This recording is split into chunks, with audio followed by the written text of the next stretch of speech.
Hi everybody. So in this video, I just wanted to talk a little bit about the argumentative sample paper. I asked y'all on the last announcement to read over it, and I'm just going to kind of, in this video, explain where some of the different pieces are coming from, since for our last assignment, you found three more sources.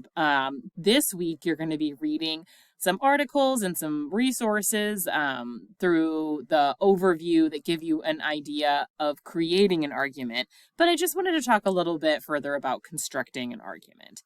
So the title page is here. I have posted the template before, and I will go ahead and I will post that in the announcement as well. But you can use that template to make sure that your title page is in APA 7 format. And then we have the start of our paper. Instead of saying introduction, we just have the title again. But this is essentially our introduction, ending with our thesis statement. So your last sentence should be your thesis statement, your claim. So you posted your claim on the discussion board. That's what you're saying about the argument. So that's your thesis statement. So it should be the last sentence of your introductory paragraph. This person has a background section, so you can look through this and see that the background section in this case is, looks like it's coming from giving kind of like an overview of the topic. So you can see that there's like a little bit of an explanation, probably coming from the compare contrast from the informative essay. There's a little bit further information here from some of the sources. So some of this may have come from the informative essay and from the literature review, just a little bit of background on the topic itself. Then when we go to this section, the negative outcomes section, this is where we're getting into those reasons. So the reasons that this person has put forward for believing what they do can be summed up by negative outcomes, ineffective, and negative mindset. Those are the three main reasons they're opposing corporal punishment. And you can see that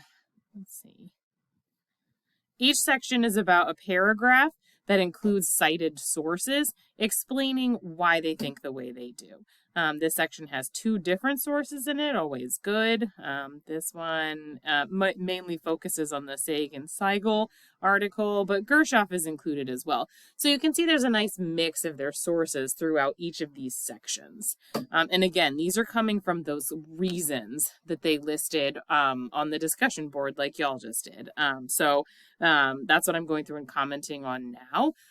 These reasons are going to be kind of the major evidence body paragraphs of your paper. After that, they have a section called alternatives.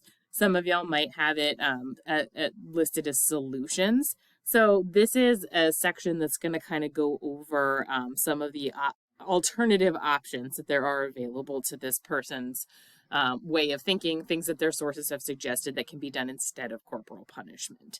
So if you have a solution section, this is where it would go. This is a sample paper that is an argument paper. So unlike some of the earlier papers we've looked at where yours should be more of a one-to-one correlation, if you don't have a solutions section, that's fine. You would want to make sure your evidence section was longer. You might have a solution section, but not a background section. You might have a background section, but not need to include any kind of alternatives or solutions. How you construct your paper is really kind of up to you how you organize and construct it. It just needs to include an introduction, supporting reasons for believing what you believe, a counter argument, a rebuttal, and a conclusion, as well as a references page.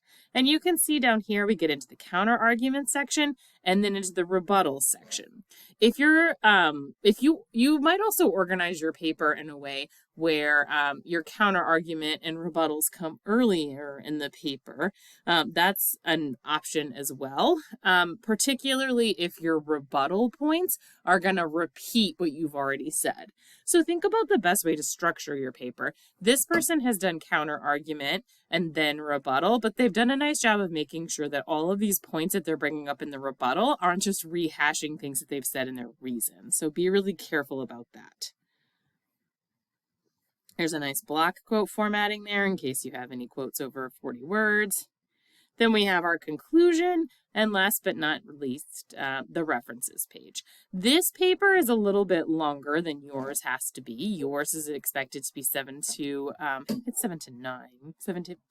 pages. Double check the specifications, but yours it should be a little bit shorter. And then the references page is here with alphabetical order, looking lovely. So that's a little bit about how the paper is constructed, with a reminder that you can use this as a sample, but the really important thing is that you get in those reasons, the introduction with your claim as the last sentence of the introduction, your reasons sections, your counter argument, and your rebuttal. And every part of that in terms of the reasons, the counter argument, and the rebuttal needs to be supported by evidence from your research.